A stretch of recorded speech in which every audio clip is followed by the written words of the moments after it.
इस जीवन की परम दुर्लभता, उपयोगिता इसी में है कि इसी जन्म में भगवत प्राप्ति का हमसे साधन बन जाए, उपासना बन जाए। इस मनुष्य योनि का मूल्य एकमात्र भगवत प्राप्ति है, और किसी मूल्य में बेच मत देना इसे। कोई भी पद, कोई भी भोग सामग्री, कोई भी वैभव, ये मनुष्य जीवन की कीमत नहीं है। मनुष्य जीवन की कीमत है भगवान का साक्षात्कार करना। वो होता है निरंतर भजन से। अनर्थ हो जाएगा कि तुमने मूल्य ले लिया। अगर हम भजन करने वाले किसी भी वस्तु, व्यक्ति, स्थान, पदार्थ में राजी हो गए, भजन छूट गया तो बिक गए। ये पहचान है। सब कुछ होने पर हर्षित नहीं हुए, शोकित नहीं हुए, आपका निरंतर भजन चल रहा है, आप जीत गए, बचा ले गए अपने आप को। तुम जो भोगासक्ति अपने हृदय में बैठा ले हो, तो पूरी सृष्टि के भोग मिल जाए तो भी तुम शांत नहीं हो पाओगे। हो गया, अब नहीं चाहिए, ऐसा नहीं होगा। इसलिए प्रार्थना मान लो, हृदय के ये महान दोष जिसका नाम काम है, राग है, द्वेष है, क्रोध है, कलह है, वैर है, हिंसा है, यही माया के पार्षद हैं जो तुम्हारे प्रमाद के कारण तुम्हारा पतन कर रहे हैं। प्रमाद, भजन न करना, सत मार्ग में न चलना, असत मार्ग का अवलंबन लेकर उसी में बढ़ते रहना, इसी प्रमाद के कारण ये माया के जो पार्षद हैं ये हमारा पतन करते चले जा रहे हैं। इन माया के पार्षदों को देश सेवा नाम जप करते हुए, समाज सेवा नाम जप करते हुए, परिवार सेवा नाम जप करते हुए, विश्व सेवा, समस्त प्राणियों की सेवा जो प्राप्त हो जाए, प्रमाद रहित होकर यदि आप करें तो यही आपकी भगवत प्राप्ति का हेतु बन जाएगा। समझ नहीं पाए। भगवान की साक्षात वाणी गीता जी है। ऐसी महिमा में कर्मयोग का, ज्ञान योग का, भक्ति योग का वर्णन है। हम उसका उपदेश करते हैं, उपदेश सुनते हैं, पर आचरण में नहीं लाते। भगवत प्राप्ति के लिए कोई नवीन कर्म अनुष्ठान की जरूरत नहीं है। आप जो हो, जहां हो, आपका जो कर्तव्य है उसको भगवत सेवा मानकर नाम जप करते हुए जनहितार्थ, बस मंगल हो जाएगा। भगवान तुम्हारा हर समय मंगल विधान रचे हुए हैं। उनके हर विधान में बड़ा प्रेम उनका छुपा हुआ है, अहेतुकी कृपा छुपी हुई है। उनकी दया सब पर है, सब पर मोरी बराबर दाया, भगवान कहते। तो अनुभव में क्यों नहीं आती? तो दया का उल्टा करो, याद। तुम अभी संसार के भोगों की याद में हो, प्रभु से विमुख हो, और वो कृपालु तुम पर कृपा कर रहा है, तुम्हें अनुभव में नहीं आ रहा। अब तुम स्मृति में आओ, भगवान की याद करो, उनके नाम की, उनकी रूप की, उनकी लीला की, उनकी धाम की स्मृति जागृत करो। तुम्हें दिखाई देगा कि भगवान की प्रतिपग हमारे ऊपर एक एक कदम पे कितनी संभाल, कितनी दया, कितना दुलार है। वो सर्वशक्तिमान, वो सर्वज्ञ, वो नित्य निर्भ्रांत है। उनको कोई संशय थोड़ी है कि अरे बड़ी भूल हो गई, हमको ये करना चाहिए था आपके लिए, पर भूल से हमने ये विधान कर दिया। वो निर्भ्रांत हैं। उनका जो कुछ भी विधान तुम्हारे लिए है बड़ी मंगलमयी, भगवान की रचना से आया है विधान तुम्हारा मंगल करने। तुम्हारी इच्छा के विपरीत हो सकता है, क्योंकि तुम ना तो सर्वज्ञ हो और ना दूर दृष्टि वाले हो। तुम माया दृष्टि से, शरीर भाव से ऐसी इच्छा करते हो कि ये हो जाए तो हमारा मंगल हो जाएगा, पर भगवान सर्वज्ञ हैं, दूर दृष्टि, परिणाम दृष्टि को जानते हैं। आप भगवान को अपना माना है और आप उनसे मांग की है, वो देख रहे हैं कि ये मांग इसको हमसे विमुख कर देगी, वो नहीं देंगे, वो विपरीत परिस्थिति पैदा कर देंगे। जब आपका कपड़ा गंदा हो जाता है तो आप उसे साफ करते हैं ना, ऐसा तो नहीं कि पानी में डाला निकाल दिया हो गया, नहीं, उसको रगड़ते हैं, जहां दाग लगता है उसमें पदार्थ डालते हैं जिससे दाग छूटे। तो अंतःकरण जब ताप से युक्त होता है तो पाप नष्ट होते हैं। जब आप भजन करोगे गंदे आचरणों को छोड़ के, तो पहले ताप प्रकट होगा जो अंदर के पापों को अनर्थ निवृत्ति करता है। उस समय सत्संग की आवश्यकता है। धैर्यवान रहो और नाम जब बढ़ाते रहो, बिल्कुल दुख सुख की परवाह ना करो, जीत जाओगे। पर वो अज्ञानी जीव समझता है कि 4 दिन हम ऐसा कर ले तो वैसे वो 4 दिन भी व्यर्थ नहीं जाएंगे, तुम्हारे जीवन का बहुत बड़ा मंगल विधान करेंगे, पर वर्तमान में तुम्हें अनुभव में नहीं आएगा। जैसे बहुत दिनों का भूखा 4 कवल खवाकर छोड़ दो, यद्यपि उसके प्राण पोषण का काम करेंगे पर उसकी भूख नहीं मिटेगी। कल्याण के स्वरूप भगवान जानते हैं कि तुम्हारे लिए विधान क्या है। सच्ची मानिए, वो जो भी कर रहे हैं बहुत कृपा करके कम, हमारे जो दंड मिलना चाहिए बहुत कम करके भुगता के और हमें निर्मल कर रहे हैं। हम आरोप ना करें, एक भी कोई ऐसी चेष्टा नहीं जिसका तुम्हें फल ना मिले, एक भी चेष्टा। और तुमने कितनी कुछ चेष्टाएं की है और तुम्हें वृंदावन आने को मिला, तुम्हें सत्संग सुनने को मिला, तुम्हें राधा नाम जपने की प्रेरणा मिली। ये तुम्हारे कर्म का फल नहीं है, श्री जी की कृपा है। श्री राधिका कृपा बिनु सबके मनन अगम्य, ये सत्य है। एक बार तुमने राधा सुना, बोला भी नहीं, ये सुनना ही तुम्हारे लिए महामंगल की नींव पड़ गई। जब परिणाम आएगा तब देख लेना। अभी आप वर्तमान में आनंदित हो जाएं, इसके लिए निरंतर राधा राधा राधा। और पूर्व जो रच चुका है हमारे लिए शरीर के साथ सुख दुख विधान, उसको सह जाओ, बहुत कम में आएगा और सहने की सामर्थ्य भी मिलेगी और आगे परमानंद है। अभी आप पापाचरण कर रहे हैं, बड़ा सुख अनुकूलता चल रही, भूलो मत भूलो मत। तुम्हारे पुण्य नष्ट किए जा रहे हैं तुम्हें महान दुख प्रदान करने के लिए। पाप कर्म करते हुए सुखी और फूल रहे हो, वो पुण्य नष्ट हो रहे हैं। पाप नया तैयार हो रहा है, पुराना तो स्टॉक है ही। जब दोनों का संयोग होगा तब तुम्हें पता चलेगा। इसलिए वर्तमान की परिस्थिति को भजन से मत नापो। तुमसे भूल हो सकती है, भगवान से नहीं, वो सर्वज्ञ हैं। तुम अपना मंगल जो सोच रहे हो वह मंगल हो सकता है, भगवान जो तुम्हारा मंगल सोच रहे हैं उससे नहीं। विश्वास करो, भगवान कभी, पूज्य राधा बाबा के शब्दों में, कि भगवान की ताकत ही नहीं कि वह मंगल कर सके। जैसे सूर्य की ताकत ही नहीं कि अंधेरा कर सके। भाई सूर्य भगवान विराजमान, दिखाओ अंधेरा, तो कहेंगे हम जाएंगे तभी अंधेरा होगा, हमारे सामने तो अंधेरा हो नहीं सकता। तो भगवत विमुख का मंगल हो सकता है, भगवत सन्मुख हो तो भगवान की भी ताकत नहीं कि हम मंगल कर दें। नहीं बोले भगवान मार सकते हैं। तो जिनको भगवान ने ऐसी लीला की उनको वो पद मिला जो मुनिजनों को मिलता है। बड़े बड़े साधन परायण तपस्वी मुनि जिस पद की आकांक्षा करते हैं, भगवान ने जिनके साथ ये उद्धार लीला की, वो मुनिजन वांछित परम पद को प्राप्त हुए। भला अमंगल कर पाए? भगवान अमंगल नहीं कर सकते। अगर भगवान को कहा जाए कि तुम्हारी ताकत हो तो हमें हमारा मंगल करके दिखाओ, तो भगवान हार जाएंगे। भगवान मंगल भवन है, वह मंगल कर ही नहीं सकते। हां, भगवत विमुख होने पर मंगल हो जाएगा। तो तुम उपासक हो, भगवान की असीम शक्ति है, उस असीम शक्ति में सब कुछ सहज में करने की सामर्थ्य है, पर वो तुम्हारी इच्छा के अनुसार नहीं कर रहे। इसका मतलब भगवान की मंगलमयी इच्छा हमारे ऊपर लागू हो गई। अब हमें भगवत प्राप्ति में कोई संशय नहीं। अर्थात उपासक को एक तो इच्छा ही नहीं करनी चाहिए, अगर इच्छा है तो भगवान के सामने रखकर छोड़ देना चाहिए। आप जो आपको भावे सो करो। आप स्वतंत्र हो, आपको लगे कि इस इच्छा पूर्ति से मंगल होगा तो आप कर दो, और आपको लगे कि नहीं होगा तो आप कभी मत करना। ये छूट दे दो। नहीं, ये छूट इसलिए कि तुम्हारी श्रद्धा और विश्वास डगमगाएगा नहीं। भगवान की सर्वज्ञता, सर्वशक्ति, सौहार्दता, मंगलमयता पर तुम विश्वास करो। अपनी स्वतंत्र इच्छाओं से कभी तुम मंगल स्वरूप को प्राप्त नहीं हो सकते। प्रभु की अहेतुकी कृपा, प्रीति, सौहार्द, सर्वज्ञता आदि पर विश्वास करके तुम जब अपनी इच्छा को प्रभु के चरणों में समर्पित कर देते हो और वो इच्छा जब पूर्ति नहीं होती और आप विचलित होते हो, तो भगवान कृपा करके सत्संग दिलवा देते हैं।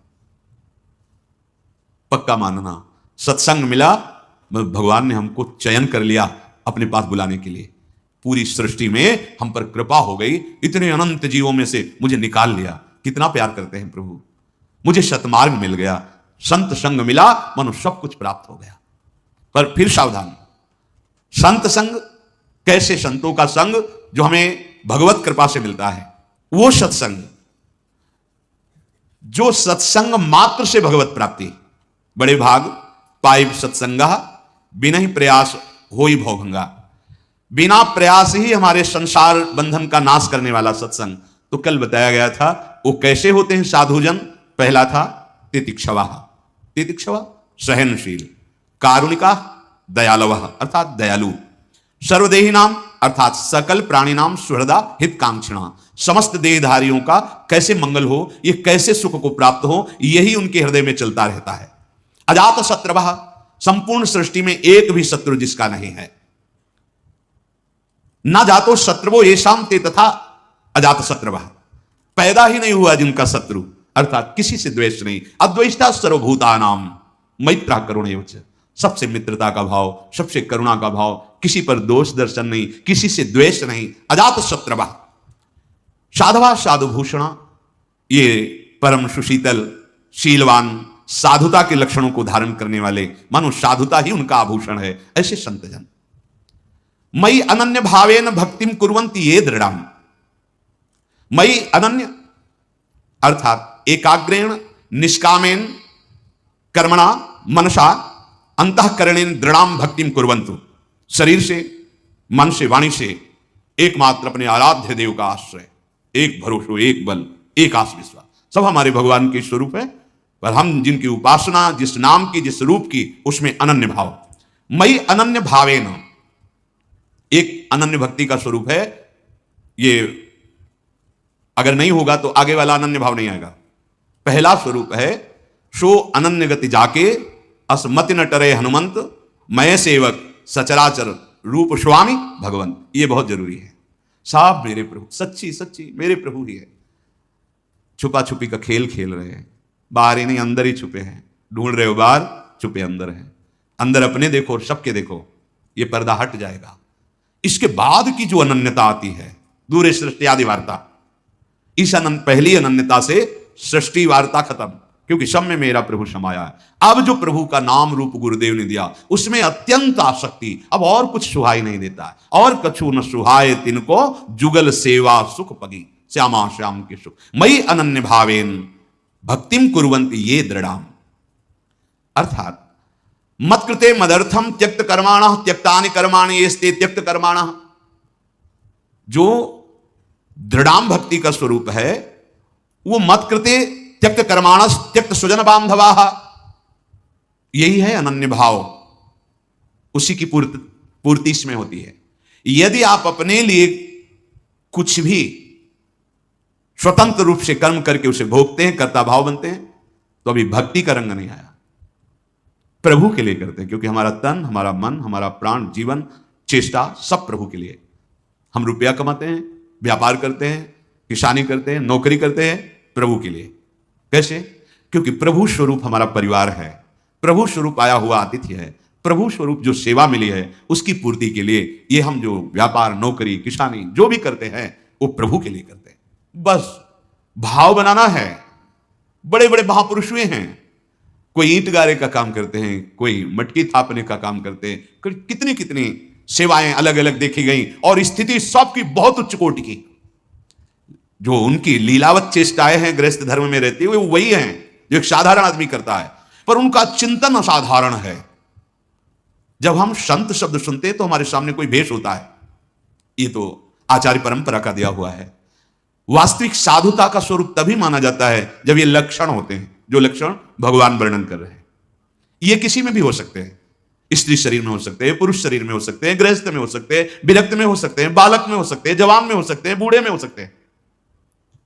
श्री सुखदेव जी महाराज पधारते हैं तो 10-10 हजार वर्ष जो ध्यानस्थ रहने वाले ऋषि खड़े हो जाते हैं। 16 वर्ष की अवस्था है स्थिति। मई अनन्य भावेन भक्तिम कुर्वन्ति ये दृढ़ाम, जो अनन्य भाव से मेरी भक्ति करते हैं। अनन्य भाव में बाधक क्या है?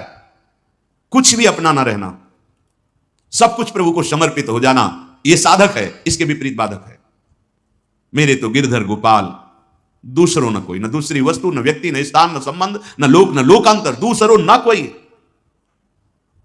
ये अंदर का भाव है। बाहर तो व्यवहार वैसे ही किया जाता है, गुरुदेव से गुरुदेव जैसा व्यवहार, पुत्र से पुत्र जैसा, पत्नी से पत्नी, सब यथावत। लेकिन ये जरूर अनुभव में है, जो गुरुदेव हैं, जो ये आराध्य देव है, वही सब में विराजमान।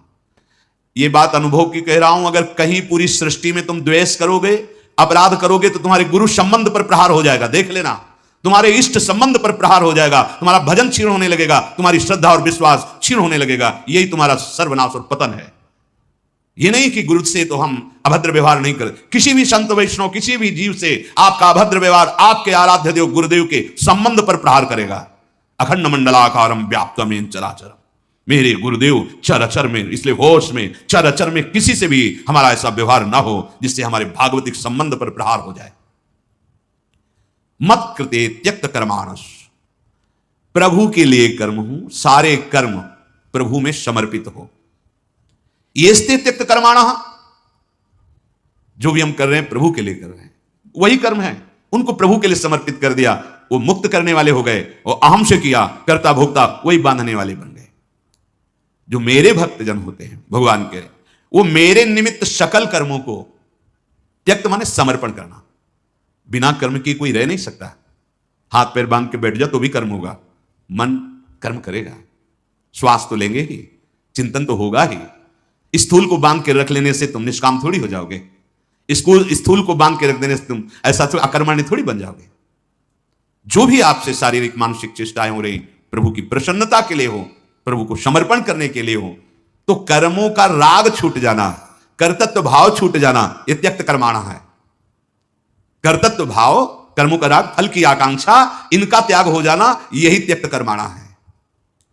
और त्यक्त स्वजन बांधवा, जो मेरे संत जन होते हैं वो अपने स्वजन कुटुंबी रिश्ते नाते सब का त्याग कर देते हैं। अब इसको अगर ना समझा जाए तो घर छोड़ के भाग जाते हैं, ऐसा नहीं कह रहे। किसी से संबंध नहीं है, सबसे संबंध है। नाते नेह राम के मनियत सुहृद सुसे बिजालो, यह संबंधों का त्याग। सब में अपने प्रभु के भाव से, बकाया ना हमारा कोई अमुक संबंधी नामुक संबंधी कोई नहीं, एकमात्र भगवत संबंध, इसे त्याग कहते। नहीं तो भाग के जाओ, कहीं भी जाओ, संपूर्ण चराचर जगत मेरा प्रभु है, बस इसी भाव से। नौटंकी नाटक नहीं है परमार्थ। हाँ, बहुत होश में, नहीं तो माया का जल ऐसे गिराने में देर नहीं लगता है, तुम्हारी धर्म की बुद्धि नहीं है। त्याग का तात्पर्य क्या है? भगवान यहां कह रहे त्यक्त स्वजन बांधवा, सब में भगवत भाव, सब में मेरे प्रभु हैं, बस उसी भाव से। घर में रखो, आराम से रहो, कोई परेशानी नहीं, कहीं भागने की जरूरत। और वन में रहो, और ये सब राग बना हुआ है ना, तो आप कितने वर्ष अकेले वन में बने रहोगे? जहां समाज में आओगे फिर फंस जाओगे। देखा है ये सब, देखा है, ये लीलाएं देखी है। छोटी अवस्था थी तो उत्तर तो नहीं देते थे, देख लेते थे, और देख के अंदर बैठे सदगुरु उपदेश करते, देख यहां चूक हुई, यहां गिरना होता है, यहां चूक हुई, यहां से गिरना। जीवन भर साधक साधक ही रहता है। जीवन भर जब तक प्राण शरीर में रहते तब तक सीखने को ही मिलता रहता है। शिष्य शिष्य ही रहता है, सीखते ही रहते, जगत गुरु भगवान सिखाते ही रहते, नई बातें मिलने लगे। ऐसा करने से ऐसा हो जाता है। हाँ देखो, ऐसा परिणाम भगवान हमारी लीला करके हमको शिक्षा देते रहते हैं। त्यक्त स्वजन बांधवा का मतलब ये नहीं कि घर से भाग गए, परिवार से दूर हो गए तो आप त्यक्त स्वजन बांधवा हो गए। यहां राग छुपा रहता है, राग। कई ऐसे उदाहरण मिलते हैं। तो इनसे उपासक को चाहे जो वैराग्य भाव से है, वो कभी प्रगट में भी ऐसी गलतियां ना कर बैठे। राग का त्याग नहीं हुआ तो देखो, संन्यास लेने पर भी राग बना रहा ना। बहुत सूक्ष्म राग होता है, बहुत सूक्ष्म। ये भगवान की कृपा से नष्ट होता है, भगवान के भजन से नष्ट होता है। वो आप गृहस्थ में भी कर सकते हैं, राग रहित होकर, सब में भगवत भाव। तो संत वो है जो त्यक्त कर्माणा, और संत वो है जो त्यक्त स्वजन बांधवा। या तो हमारे सब स्वजन बांधव हैं या तो कोई नहीं है। उदार चरितानाम वसुधैव कुटुंबकम, हमारा शरीर संबंधी पर्सनल कोई नहीं आना चाहिए सामने। जैसे सब वैसे तुम अगर ये भाव रख कर आओगे कि हम आपके शरीर संबंधी हैं, तो यहां किंचन मात्र भी आपको मान नहीं मिलेगा, और हो सकता है आपके साथ कटुता आपको अनुभव, ऐसा व्यवहार हो। नहीं, संपूर्ण जगत में जैसा तुम्हारा व्यवहार है वैसा ही होना चाहिए। अगर तनिक भी बिगड़ा तो परमार्थ भ्रष्ट करने के लिए देवता लोग इनको प्रेरित करते हैं। ये केवल स्वार्थ के पथिक हैं, ये परमार्थ का बिल्कुल ज्ञान नहीं रखते। तुम्हें और अपने को भ्रष्ट करना ये जानते हैं, ऊंचे उठाना नहीं जानते। त्यक्त स्वजन बांधवा, इसे बहुत अच्छे से समझ लो। ये जो शासन किया जाता है कि आप अपने प्रियजनों से दूरी बना के रखिए, क्योंकि हमारे परम प्रिय प्रभु के परिचय में यही बाहरी रूप और बाहरी संबंध बाधक हैं। अगर गृहस्थ में हो तो भगवत भाव से उनका सेवन करो, और विरक्त में हो तो दूरी बना के रखो। भगवत भाव होते हुए भी दूरी बना के रखो। जैसे सब भजन करे, अगर कोई भजन मार्ग में चला, चलिए आप भी भजन मार्ग में चलिए। संबंध का पोषण, शारीरिक संबंध का पोषण, आप हमारे अमुख हैं इसलिए आपके लिए विशेष आसन, विशेष व्यवस्था। तो गए आप विशेष से, जहां आप विशेष चढ़ना चाहते थे वहीं गए, बहुत देखा है। इसलिए उपासक को त्यक्त स्वजन बांधवा। भगवान श्री राम जी महाराज कहते हैं, जननी जनक बंद सुत दारा, तन धन धाम सुहृद परिवारा, सबकी ममता ताग बटोरी, मम पद मन बांधी बटोरी। यदि आप उधर से उदासीन हो जाएंगे तो भगवान उधर संभाल लेंगे। प्रणत कुटुंब पाल रघुराई, जो शरणागत अनन्य भाव से भगवान में समर्पित हो जाता है, भगवान उसके परिवार की बागडोर अपने हाथ में ले लेते हैं। प्रणत कुटुंब पाल रघुराई, शरणागत के परिवार का भी पालन भगवान स्वयं ले लेते हैं अपने हाथ में। वैसे तो विश्वम्बर विश्व का पालन करते हैं। मोह से आविष्ट चित्त होकर के किसी भी तरह का जो विरक्त का व्यवहार अपने स्वजन बांधवों से होता है वो परमार्थ का नाश करने वाला होता है। भगवत भाव से जैसे सबसे वैसे ही, इतना भी विशेषता नहीं होनी चाहिए, वैसे ही व्यवहार। विशेषता भगवत संबंध की होती है, शरीर संबंध की नहीं। माया का जाल है, सावधान होकर। भगवान का आदेश है त्यक्त स्वजन बांधवाहा। हरिवंश महाप्रभु का आदेश है दूरादपास्य स्वजनान। ये जो स्वजन का वेश रखकर हमारी चित्त वृत्ति का अपहरण करने और हमारे धर्म जो वैराग्य मार्ग है उसको जो भ्रष्ट करने की चेष्टा की जाती है, इससे उपासक सावधान रहे। सब में हमारा ये सब भगवत स्वरूप जगत हमारा परिवार है, क्योंकि हम प्रभु के तो सब प्रभु के जन हैं। ये भाव उदार चरितानाम वसुधैव कुटुंबकम। हमारा परिवार इतना बड़ा नहीं है, अनंत ब्रह्मांड हमारा परिवार, क्योंकि हमारे पिता, हमारे स्वामी, हमारे मालिक भगवान हैं। वो इस विस्तार रूप से प्राप्त है। अगर कहीं भी तनिक भी राग रख करके तो फिर बंधन देखा है। मदाश्रया कथामृष्टा श्रृण्वन्ति कथयन्ति च। उनको केवल मेरा आश्रय होता है। मदाश्रया, गुरु मंत्र गुरु उपदेश तुम्हारी संपत्ति है। भगवत आश्रय लिया है, जहां दिखाई दे खटपट वहां से निकल पड़े झटपट। राधा राधा राधा, समझ रहे? शिष्य का मतलब क्या है? गुरु की वस्तु को समझो। फकीर का स्वभाव कैसा होता है? जहां हुई खटपट, कमंडल उठाया चल दिया झटपट, कोई मतलब नहीं। मदाश्रया, भगवत आश्रय। बैंक बैलेंस का आश्रय नहीं, बिल्डिंग का आश्रय नहीं, भोजन का आश्रय नहीं, एकमात्र गुरुदेव के मंत्र उपदेश का आश्रय। गुरु परतंत्र नहीं बनाता, गुरु स्वतंत्र बनाता है। तुम किसी वस्तु व्यक्ति के परतंत्र हो तो गुरु के विधान में नहीं हो, स्वतंत्र। कैसी स्वतंत्रता? न काम, न क्रोध, न लोभ, न मोह, न मद, न मत्सर, न अपने शरीर की परवाह, न कल्याण की परवाह, निरंतर भगवदानंद में मस्त। जिधर धक्का लगा कदम बढ़ गए। जय गुरुदेव। पूरा विश्व हमारा गुरुदेव का स्वरूप। ये लड़ाई झगड़ा, ये मकान रुपया पैसा का बंटवारा, ये मेरे, ये सब संसारिकता है नहीं। केवल जीवन यापन के लिए, भगवत प्राप्ति के लिए श्री जी ने सुविधाएं की है। ना हमारा अधिकार, ना आपका अधिकार। जगत की वस्तु जगत में ही रह जाएगी। अपना काम बना लो। हमारे अधिकार में श्यामा श्याम आ जाए, हमारे अधिकार में उनका नाम आ जाए, इतना बल हृदय में हो जाए। एकमात्र भरोसा लाडली लाल का। मदाश्रया, ये बहुत समझने की बात है। संप्रदाय का प्रचार प्रसार, गुरु की महिमा का विस्तार गुरु के दिए हुए मंत्र और उपासना से होता है, रुपए और पैसे से नहीं होता। रुपए पैसे से प्रचार जो किया जाता है वो हवा में उड़ जाता है। जो जीवनी शक्ति को झोंक दिया जाता है गुरु आज्ञा पर, तो त्रिभुवन में प्रकाशित हो जाता है। बिस्तरे सब जग विमल कीरति साधु संगति नाटरे, बास वृंदा विपिन पावे श्री राधिका। इसमें कोई डोनेशन काम नहीं करता, इसमें अपना डोनेशन दे दो, तन मन प्राण समर्पित कर दो। यही तो नहीं जान पा रहे, गुरु की कृपा को नहीं जान पा रहे। गुरु का सच्चा चेला पहलवान होता है। न काम, न क्रोध, न लोभ, न मोह, न मद, न मत्सर। त्रिभुवन में सिंहवत दहाड़ता घूमता है, उसे कोई परास्त नहीं कर सकता। जो माया का चेला है, जो रुपए पैसे का चेला है, एक दिन व्याख्या की थी कि गुरु पत्नी गामी किसे कहते हैं। हर गुरु की पत्नी थोड़ी होती है, गृहस्थ गुरु की पत्नी हो सकती है। विरक्त की, विरक्त का जो भागवतिक वैभव आंतरिक है उसको ना पा करके प्राकृतिक वैभव जो मायाकृत उनके सामने इकट्ठा हुआ है उसके भोग करने की लालसा रखना, यह गुरु पत्नी गामी का अपराध है। गुरु की प्राकृतिक जो वैभव एकत्रित हुआ है उसको लक्ष्य में रखकर शिष्य बनना और उसका भोग करके आनंदित होना, यही गुरु पत्नी गामी का लक्षण है। गुरु की आंतरिक संपत्ति श्यामा श्याम, और उस पर हमारा अधिकार है बिना किसी के दिए, क्योंकि गुरुदेव ने नाम और मंत्र के रूप में दे दिया है। इसलिए सबसे प्रार्थना है इस बात को समझिए, चाहे गृहस्थ हो चाहे विरक्त। मदाश्रया, भगवदाश्रय। कभी भी जीवन में याद रखे, जो भी विरक्त जन है, जो अगर तुमने किसी बिल्डिंग का आश्रय जीवन में माना, रुपए पैसे का आश्रय माना, भोगों का आश्रय माना, तो तुम एक दिन निराश्रित हो जाओगे। एक दिन तुम सोचोगे अब क्या करें। ऐसे तुम्हें नहीं बनना। ऐसे जहां राखो ता रहो, मान सुख राशि है। जब तक विधान आपका है तब तक मैं जहां विधान रख रहे हो वही हूं। नहीं, आज जीवन आपकी आज्ञा का पालन करते हुए प्राण त्याग दूंगा, आपके विधान के विपरीत नहीं चलूंगा, उसे शिष्य कहते हैं। इन वस्तुओं को अपना मानने वाला शिष्य नहीं होता। नहीं, ये धाम, ये संपूर्ण भूमंडल भगवान का है, तुम्हें रहने के लिए मिला है, अपना काम बना लो। नहीं हमारा है ना तुम्हारा है, न था किसी का न रहेगा किसी का, ये यहीं रहेगा। तुम अपना काम बना लो। तुम्हें जो सुविधा मिली है उससे अपने प्राणों का पोषण करते हुए अपने मन और बुद्धि और चित्त को भगवान में अर्पित कर दो, काम बन गया। इसे गुरु प्रसाद मत समझ लेना। नहीं, ये केवल जीवन यापन के लिए है। गुरु प्रसाद होते हैं प्रिया प्रीतम। प्रिया प्रीतम मिल गए, उनका नाम मिल गया। और आश्रित मत होना कभी। मदाश्रया, मात्र प्रियालाल के आश्रित रहना। आप देखना चमत्कार, वस्तु का आश्रय नहीं, व्यक्ति का आश्रय नहीं, बैंक बैलेंस का आश्रय नहीं, राधा नाम का आश्रय, राधा चरण का आश्रय। मम भक्ति युक्तो भवनम पुनात। क्या समझते हो तुम? ये कोई वैभव है? इसे कोई वैभव कहते हैं? अरे जहां एक पत्ते की कांति के बराबर बैकुंठ नहीं, उसे वैभव कहते हैं। वृंदावन दुति पत्र की उपमा को कचुनाई, कोटि कोटि बैकुंठ हो तेईसम कहे न जाए। लता लता सब कल्पतरु पारिजात सब।